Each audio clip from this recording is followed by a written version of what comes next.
Staplers.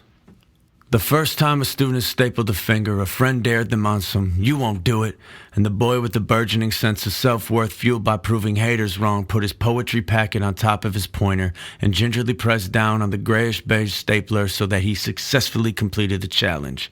But in a way that made the whole ordeal easy to undo as the staple had hardly penetrated the top layer of his epidermis. The second time a student stapled a finger, he was playing with my stapler while I explained how to elaborate on a citation.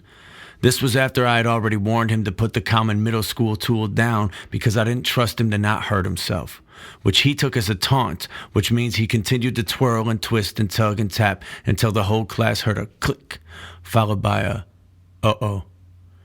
In this situation, the student wasn't so lucky as the first, as the staple had fully bore into his finger, which meant while everyone else typed with my student teacher, we ventured to the nurse's office in search of some sort of utensil that would magically solve a scenario that brought equal parts shame and pain to our young squire. However, no such instrument existed, so our nurse just had to rip it out to the sounds of screams and the sight of blood.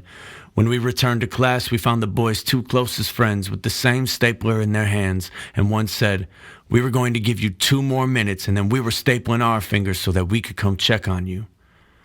The third time a student stapled a finger, he, not trying to make generalizations, but notice the pronouns in each of these tales, I do not find it to be coincidental, was proudly wrapping a reading strip into a circle, ready to hang it from our success chain that started at the ceiling and almost reached the floor, which meant pizza or donuts were soon to be on the menu.